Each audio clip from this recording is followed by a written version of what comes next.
Bien-aimé, shalom, shalom, bonne fête de nouvel an. Nzambe na biso mona bino, bayo tobengami ba disciple de Jésus. Kolo mona bino, en tout cas shalom, tout le monde est encore une fois dans l'an 2023, nana ndima ke tokotango. Soka nzambo te to salela nzamba faveur, nzambe ya grâce, nzamba amour ya kopesa biso opportunité ya kokota na mbula ya sika na pesi mbote na batino so bana na biso na corps des disciples na pesi mbote na bino ba ko komentaka ba video na biso nzamba mona na bino en tant que disciple moko ya ba disciple ya Yesu Masia eza vraiment important to kota na kati na nzela oyo to koti pe to landi nzamba pesa biso makasi na koti si biso kino mokolo Yesu akoya nde tomona elongi na ye to persévérer dans le Seigneur. Voilà conseil na ya année persévérer dans le Seigneur afin que nzambo ya peso pe loboko na nyonso yo kosala to bondeli pona ko banda année na biso ya sika na kati ya école de disciples na kombo na Yesu Masia. Kolo to pesi encore une fois merci parce que pesi biso opportunité ya kokota na mbula ya sika Nzambe au bon biso malgré les épreuves, malgré ma difficulté de l'exil en 2022, mon école tika biso tous avec ensemble na biso. Et on tous sur le coup Kembo Massan journée panayo. To dédié pe année 2023 et à l'année de prouesse, année de conquête ya ba disciples, année ya prédication et évangélisation afin que to dépouiller les diables to ko sabate belé dans zela oyo lo biete to za ba disciples. Comme on a eu un peu sans jolama, to dédié moment où tous allons nango na maboko na yo, soko ko misa biso soutenir yo lingi, to sala volonté na yo, to kozanga te oza toujours ba na yo na kombo na Yesu Masia. Encore une fois, shalom, shalom ba bien-aimé dans le Seigneur, shalom bino ba to bopona Yesu mosala RRT, bondima kolanda Yesu comme Seigneur et Sauveur, en tout cas to bino shalom, shalom na bande aux États-Unis. Shalom na bande na biso ya France, shalom na bande na biso Australie, surtout na Canada na biso ya frère na biso Denis Kaenge, to pesi bino shalom, shalom na mabota nyonso ya grâce divine, ya Cana, ya Bethel, ya Peniel, surtout bino bana Peniel, to pesi bino shalom, shalom. Et que les sous pas il y a bana ya ligue nyonso bana nzambe bana montagne bana spécial vendredi bana spécial lundi en tout cas to possiblement shalom na kombo na Yesu Masia. Bien aimé toza awa en tant que école des disciples là où tozo apprendre ndenge nini mettre la lingi to tamwana ye. Si j'ai nabiso to partager durant un temps ezali si les chemins du ciel nanzela ya kokende likolo to nanzela o Yesu abonsili biso nini o sengeli to yeba liboso na bana nzambe pe bana nzambe sengeli ba yeba nini liboso ya nzambe na bango. Voilà pourquoi lelo to poneli bino thème oyo to partager soki nzamba rolinga to partager on ezana ba sous-thème belé sur les chemins du ciel. Pour la mise sur les chemins du ciel, et Seigneur Toyeba Nini Onzambe Alingi. Bien-aimé dans le Seigneur, encore une fois, shalom, tokoti na bit na biso ya sujet alelo, to bengiango les 4 choses que Dieu veut que tu saches en tant qu'un disciple. Zamba za pour ça oyeba biloko nami. Pour ça oyeba yango malamu, oyeba ke Nzambe apesio makuki. Depuis yo ont accepté Christ comme Seigneur et Sauveur, moi dans Nzambe de ce Seigneur là le péché ont été pardonnés. Ata non la base, ata boma bato, ata yiba, mais kaka mukolo yo ozondima Yesu lokola Seigneur et Sauveur na kati na bomo na yo. Ba péché na yo nyonso yo sala.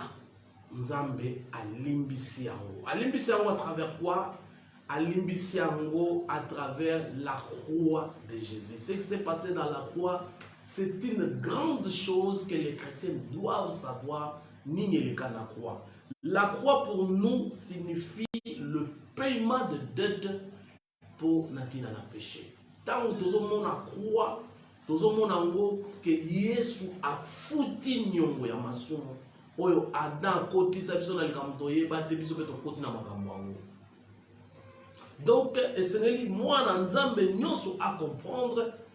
Voilà pourquoi la Bible dans 1 Jean chapitre 2 verset 12, je vous ai écrit ces choses, petits enfants, vos péchés sont pardonnés à cause de son nom. Nos péchés sont pardonnés, bien-aimés dans le Seigneur. Et ça n'est pas parce que au même dîme na église, au pessimum me belé na église, au sommet pasteur nda kunde li sumeli, ezakaka na kombo na Yesu Masia nde masumu na biso elimbisami Jean azali ko yebisa bisami bana na ngai. Seli bo yeba ete masumu na bino elimbisami kaka na kombo ya Yesu Masia. Eza vraiment merveilleux. Il y a un beau sanaté que malgré ma somme et l'imbissami bien-aimé dans le Seigneur, tous un terrible ennemi au Tobengier Satan. Il y a la décision et mayo maluku et mayo et c'est vrai l'imbissami au rejoindre les chrétiens. Mais il y a des vinayo et ça toujours de l'engrais et à kala. Satan, bien aimé, est capable de dans la famille aux Zambé à ses péchés. Il n'est pas capable de faire ça. Mais qu'est-ce qu'il va faire? La première des choses, Satan est là, parce que tant qu'on dit Jésus, le Seigneur et Sauveur, Satan a bisayo pour décourager yo. A découragement, a essayer à faire douter ton sali oyo olindika na Yesu Masia. En fait, balobiteka akolongola yo a mema yo okomati na ba doute pour être oloba ete est-ce que na bikisa makenza. Makambo nazomona est-ce que na bikisa ma. Voilà pourquoi c'est que makambo mine ko sengeli mwana na nzambe ayeba na vie na ye. Likamsu Satan oya nango parce que ça ennemi redoutable. Satan a parce que yo so poni nzela ya sika comme disciple yeba ko okomi déclarer ennemi juré ya Satan. Akomemelo ni lisusu. Il te dira que tu ne seras jamais capable de résister à la tentation. Akomemelo bablo wana pour faire comprendre que non ozaka muntu atondimi Yesu na bomo inayo ozaka muntu okoya na tentation okokate. Satan a eu babilo wana. Bilo mususu pour essayer de te faire douter l'amour de Dieu pour toi. Parce que Satan est bilo wana kokoma na niveau ambemayo na angle on est-ce que ngabe na nzamba yebinga. Est-ce que nzambe pena bolingone na zana kati. Quand nous sommes acceptés Christ comme Seigneur et Sauveur, bien aimé dans le Seigneur, Jean le bien petits enfants. Bo sengeli bo yeba ete masumu na bino esi ekomi pardonné. C'est-à-dire quand on parle masumu ekomi pardonné, c'est-à-dire tozo zonga na amour premier et ensemble quand nous réservons Christ comme Seigneur et Sauveur. Mais la Bible dans Philippiens chapitre 1 verset 6 et celui qui a commencé en vous cette bonne œuvre la rendra parfaite pour le jour de Jésus-Christ. Nanyo abandi cette œuvre, c'est le Seigneur lui-même notre Dieu. Abandi œuvre wana. Lokola ya abandi anwa utiko na nzela te bien aimé. Pour Satan va faire douter yo c'est vrai Satan a la raison. Parce que vieux maintenant vivre kala raison na yo kana zo sa. Nzamba bandi na œuvre ya kokotsa Yesu na kati na bomo inayo. Tango yo ofungoli porte ya oloba na suki na nimi Christ le la Seigneur et Sauveur. C'est à partir de là bien aimé dans le Seigneur que nzamba bali ko ça la œuvre na kati kati na yo. Donc essayez de comprendre et de comprendre na niveau nini oyo les quatre choses au essayez moi na nzamba disciple. Muto azolo bakinga na za disciple essayez ayeba pe affirmer Il y a une raison pour se défendre. Tant que Satan a beaucoup ça y est, on est capable de résister. Tant qu'on on évite que nous a commis sorti dans niveau de douter. Dans la raison pour ça, peut essayer de verser verser des bases à vie na yo. Li kamwa liboso, Dieu veut que tu saches que tu es sauvé. Zamba lingi oyeba ete obiki samba. Bien mais yo ondima Yesu Masiya. Yo loba ete à partir d'aujourd'hui na tiki via kala. Na lobi na landa Yesu. Na zo lobela ba chrétien à dimanche te. Mais na zo lobela des disciples bato bazwi décision que Yesu azala na kati na bomo ina bango. Bato ne sengeli ba yeba ete Nzambe asi abikisa bango. Baza bato baza sauvé. Baza bato yo Nzambe atie bango à part. Moukanana 1 Jean chapitre 5 verset 11 à 12 et voici ce témoignage. C'est que Dieu nous a donné la vie éternelle et que cette vie est dans son Fils. Celui qui a le Fils a la vie. Celui qui n'a pas le Fils, le Fils de Dieu n'a pas la vie. C'est-à-dire quoi, bien-aimé dans le Seigneur? Nous avons maligné quand on y a mis Yesu Masiya na kati na bomoi na yo, okomi mutu oyo obikisami, tu es sauvé na enfer, tu es sauvé dans la mort éternelle, tu es sauvé dans la colère. Dans un premier temps, bien-aimé, la première chose que Satan fera après que tu seras sauvé, c'est à essayer de te faire donner de la doute pour la salina yo. Satan ko komati na niveau ya ko faire douter yo, ko kotisa yo ba question na kat l'esprit. Lokola par exemple, tu crois pas vraiment que tu es sauvé seulement parce que tu as crié en Jésus-Christ. Kaka kondima Yesu, tu crois vraiment que obiki sami eza trop facile. Satan oyebi sa yo nde mwana. D'après au quand tu ndimi Yesu ande obiki sami, eza trop facile. D'ailleurs, tu es le même auparavant. Ndemo zalaki ndemo zakaka. Yo quand tu sors le na yambi Yesu na yambi lokola mokonzi pe mobiksi. Ndo bikisa mitana makaniso Satan ko mema na vie na yo. Pona ko komisa yo na niveau ya ko douter même existence ya salina yo. Mais qu'est-ce que toi tu dois répondre na katikati na ba réponse nyonso. Moi na Nzambe sengela yeba. Nous ne sommes pas sauvés. Nous ne sommes pas sauvés dans sens. Mais qu'est-ce que la Bible dit pour Natina Nango? Ça dit, je dois me baser dans la parole de Dieu. Parce que la parole de Dieu dit ceci, bien aimé dans le Seigneur. Nous ne sommes pas sauvés et non par nos sentiments, bien aimés. Tous ça sauvés par les sentiments. Mais nous sommes sauvés. Nos sentiments changent.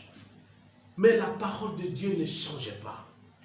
Les sentiments ne changent pas. Les sentiments ne changent pas. Il y a un certain nombre de ça sont des sentiments. Nous sommes basés à la parole de Dieu. Parce que la parole de Dieu, il y a un des fondements à l'abisson. Donc, ce que je peux dire dans ma quantité, je sais que je suis sauvé parce que Dieu dit dans sa parole. Alors, béni dans sa parole, rien ne peut nous enlever de la main de Dieu, bien-aimé dans le Seigneur. Yesu yemo azoloba, mes brebis attendent ma voix, je les connais. Elles me suivent. Je leur donne la vie éternelle et elles ne périront jamais. Jean chapitre 10, verset 27. Ce qui dit dans le 28. On comprend que biso Yesu azobeng na biso de brebis to bungate. Nous n'allons pas périr. Périr veut dire être perdu. Na sens il y a verset oyo. Na sens il y a verbe périr. Donc Jésus dit que nous ne serons jamais perdus. Jésus nous dit que nous sommes entre la main de son Père. personne ne pourra jamais enlever bana na nzambe na maboko ya ye moko tata. Parce que tata préparé à pesi Yesu Masiya. Non seulement Yesu pas aussi ma bango, mais papa pe aussi ma bango parce que c'est lui qui les a donnés. Mon père est plus grand que tous. Et personne ne peut les ravir de la main de mon père. Nous voilà Jean chapitre 10 verset 29. On va bien aimer dans le Seigneur. Donc le Seigneur il a comprendre que je suis sauvé parce que la parole de Dieu me le confirme. Ça dit, na bikisami selon marubo Yesu alubi que je leur donne la vie éternelle. Mes brebis me connaissent. La première des choses, faut naïba que ngana bikisami parce que Christ me donne la vie éternelle.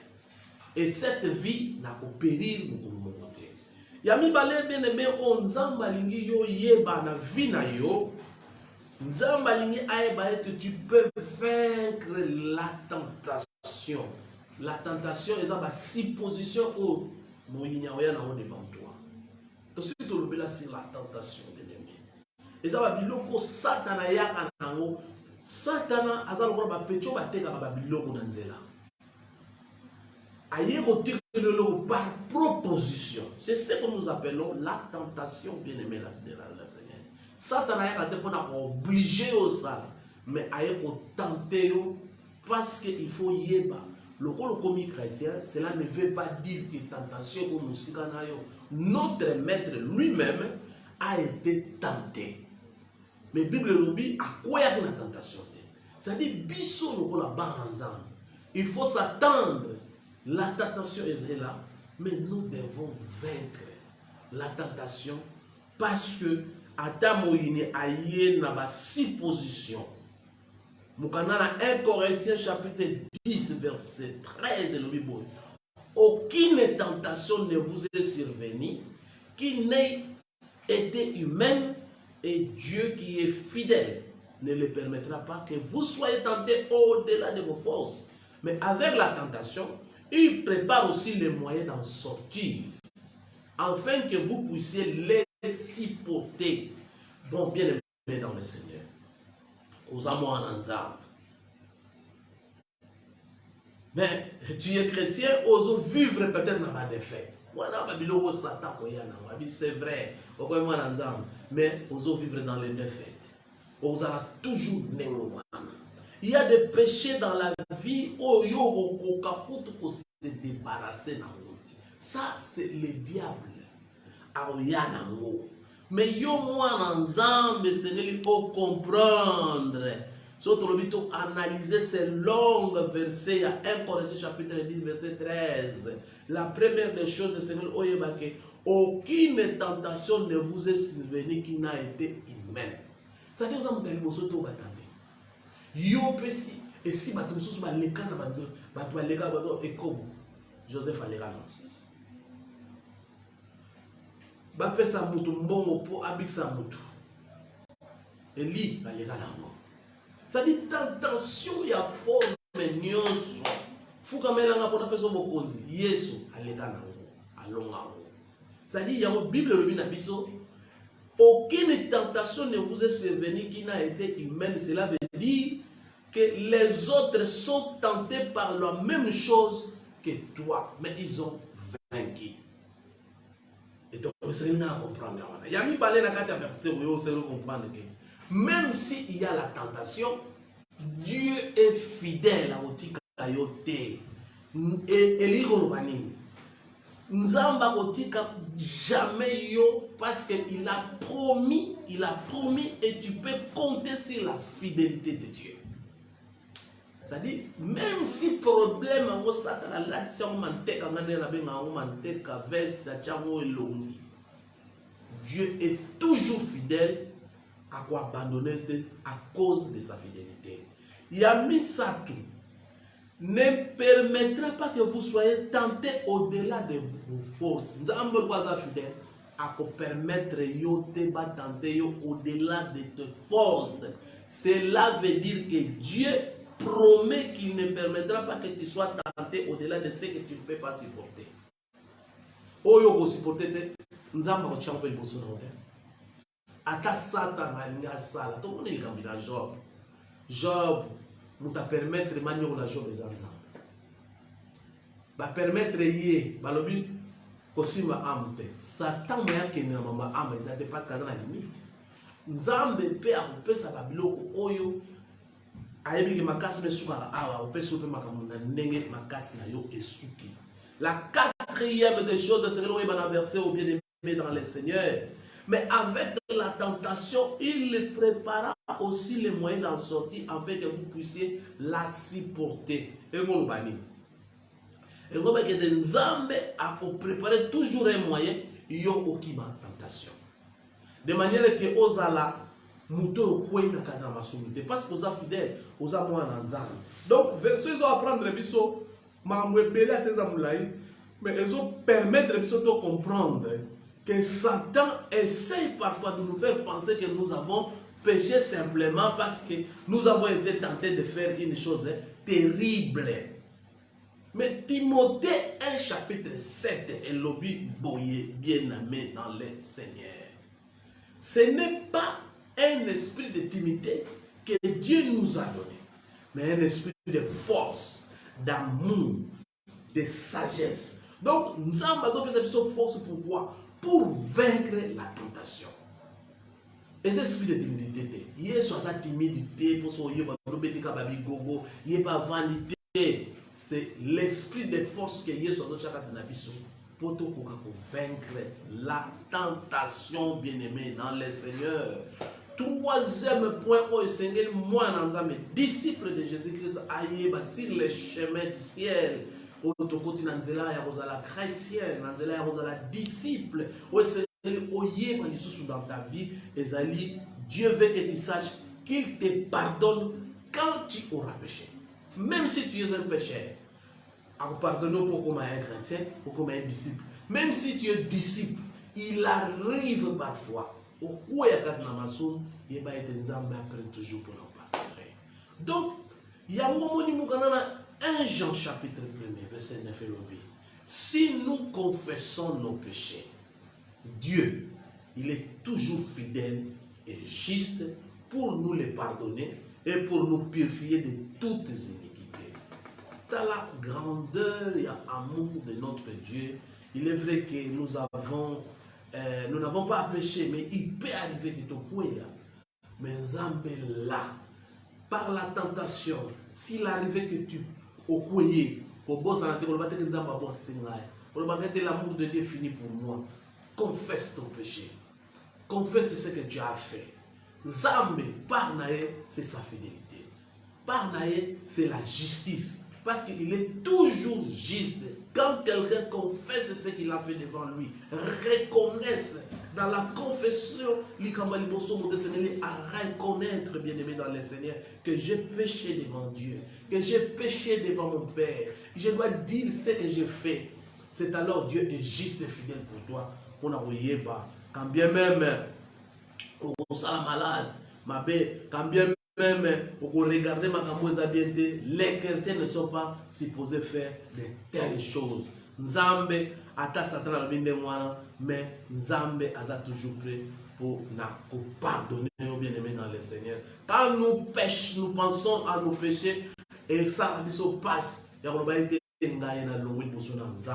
Mais il y a une chose. Jérémie chapitre 31, verset 3, et le Biboye, je t'aime d'un amour éternel. Zamba ni biso te amour car il y a le parce que naza bien non, son amour est éternel. Son amour est grand. Et le qui même pas pour nous s'offrir. C'est pas l'amour il y a un mois. Na ba o bandimi son amour est éternel. Na ba o bandimi baza la maître na bango l'amour de Dieu est si grand. Oyo nzamba zo tala biso te mais il nous voit à travers Jésus-Christ. Tant nzamba tala biso na bateau to benga ba disciple auto yambi yesu lokwa mo conspect mo bikisi. Dieu regarde Christ en nous. Christ kati na comme na biso. Lui il ne regarde pas moi, il regarde ce que j'ai réussi à moi, ce qu'il a fait à moi. muntu akufa ne kulusu so okotisi na kati na motema na yo Yesu nzambe na otala Yesu otala yote ya momo na juste fidèle même si on peut essayer de comprendre dans son amour. Jean chapitre 16 verset 27. Le Père lui-même vous aime parce que vous m'avez aimé. La première des choses pour que nzamba linga yo, bien aimé, il faut aimer Jésus. Ceux qui ont aimé Jésus, la première des choses, vous m'avez aimé et que vous avez crié, je suis sorti de lui. La deuxième des choses est croire à cet homme-là qu'il est sorti de lui. Sauf qu'au commun niveau, on a l'amour éternel yanzambe. Mounene ya bonzambe. Onzamba lingi bisoto yebaye. En tant que bananae. Karaté de chité bien aimé. Quatrième des choses, Nzambe, en tant que disciple, c'est de comprendre et que Dieu veut que tu saches qu'il attend et répond aux prières. Nzambaza sourde. Nzambaza oyo ayokaka pe apesaka ba réponse. Azana trois formes ya réponse oyo apesaka. Apesaka lobi Zoa, apesaka pe mamso lobi zela, apesaka pe mamso lobi na opiate. Pour mamso son apesi yo bomayo. Donc Jean chapitre 16 verset 24 lobi boye. Jusqu'à présent vous m'avez rien demandé à mon nom. Demandez et vous recevez afin que votre joie soit parfaite. Tant que vous avez un niveau haut, que moi, je vais comprendre, en tant que disciple, que son enseigne tata et apesaka. Mais, batu mingi diana nzambe, balingi kaka bazwa l'air bango balingi. Bakomi ba imposant, ba indiscipliné dans le Seigneur, bazali belé. Nzambe pesa alingi na tongo pe monango. Mais il faut savoir, quand tu demandes dans la volonté de Dieu, tu demandes au nom de Jésus. Tu demandes dans la part de Christ.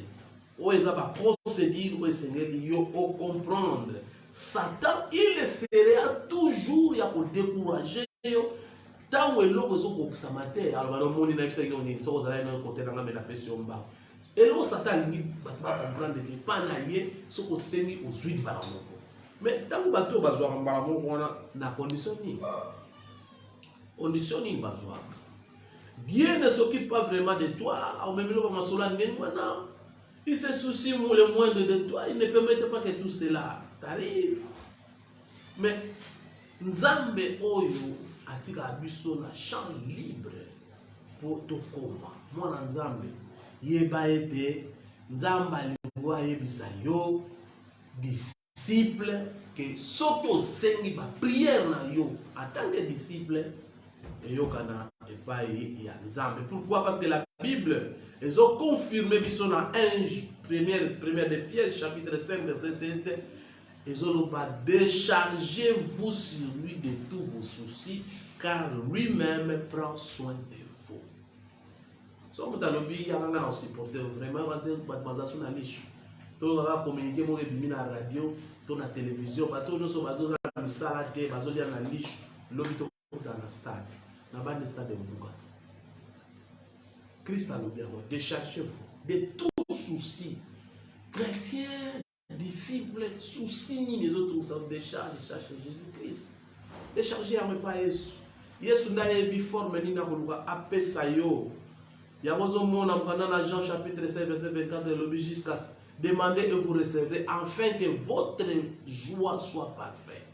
En tant que disciple, et repose à la société, pour que ta joie soit parfaite, il faut demander.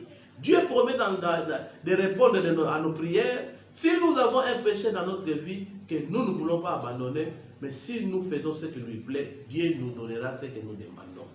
La Bible dit quoi que ce soit que nous demandions, nous les recevons de lui. Parce que nous gardons ses commandements et que nous faisons celui qui est agréable. 1 Jean chapitre 3, verset 22. Mais ce qui est au lobby makambo yote, le Seigneur peut comprendre que Nzamba za mo centre, baba ko sala be pembe na Seigneur bazala ba centre. Abiloko esengeli o se souvenir makambo 4 tolobi tozo chite awa. Na linsu ko pesa pena matin ya mila été. Likambo liboso esengeli so souvenir que toyekoli 4 makambo awa. 4 points toyekoli. Premier point tolobi nzamba linga yeba ayebisa yo ke oyeba malamu koso bikisa ma disciple. Nazolo ba disciple. Nazolo bela chrétien. Nazolo bela molandi ya Yesu. Muto ayamba Yesu lokola mokonzi pe mobikisi. Nzamba linga yebisa yo ke so bikisa ma. 1 Jean chapitre 5 verset 11 verset 12. Et le petits enfants, vos péchés sont tous pardonnés. Donc bisami na kolanda Yesu. Yami bale sengeli oyeba que tu peux aussi vaincre le péché. Ce sont des verbes où il faut comprendre vaincre la tentation, vaincre le péché. 1 Corinthiens chapitre 10 verset 13. Et ce que l'objet nous avons tenté au-delà de tes forces. La tentation a repéré ça fait le lengeni sengeli obima. Donc et sengeli compter la fidélité de Nzambe et la fidélité ya Nzambe. Ya misatu esengeli oyeba ete Nzambe aklimbisaka masumu. 1 Jean chapitre 1 verset 9 le si tu confesses masumu ko bomba on te confesse ngo. So confesse ngo Nzambe za fidèle a ko limbisa yo. Pe ya suka oto yekoli elobi ete Nzambe yo kaka losambo na biso. So to singe loko nyoso tozala mposa ya kopesa. Alobi to se décharger ba souci na biso epana ye yazali fidèle pe juste apesa biso eyano na bikumba na biso. Yango bien aimé dans le Seigneur, le Seigneur il faut comprendre que Nzambe yo azanzame malamu. Nzambe alingi oyo apesaka malamu azali pe na soin ya kobatela yo. Voilà pourquoi ba verset oyo tyango na mutu penza 1 Jean chapitre 5 verset 11 à 12 lobby et voici ce témoignage. C'est que Dieu nous a donné la vie éternelle et que cette vie est dans son Fils. Celui qui a le Fils a la vie. Celui qui n'a pas le Fils, Dieu n'a pas. Celui qui n'a pas le Fils de Dieu n'a pas la vie. Verset monsieur Seigneur, il faut comprendre. 1 Corinthiens chapitre 10 verset 13. Aucune tentation ne vous est survenue qui n'ait été humaine, et Dieu qui est fidèle ne permettra pas que la tentation,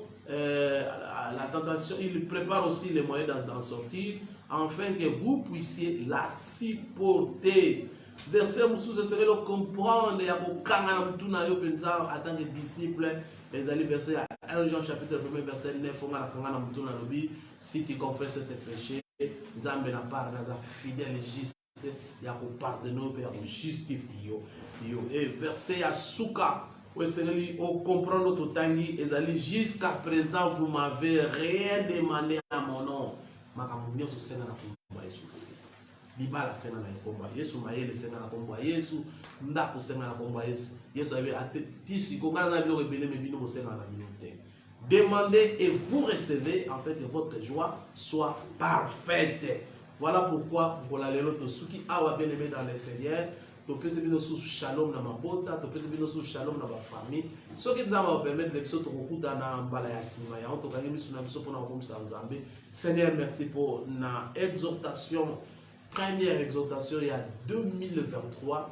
Tika été ba disciple Nzambe ba kanga makambo na kanga 4 points que tu veux que les disciples ba yeba Nzambe kota la mitema na moto na moko na kombo na Yesu Masia to pesio. Merci Seigneur Jésus-Christ parce que vous en Nzambe.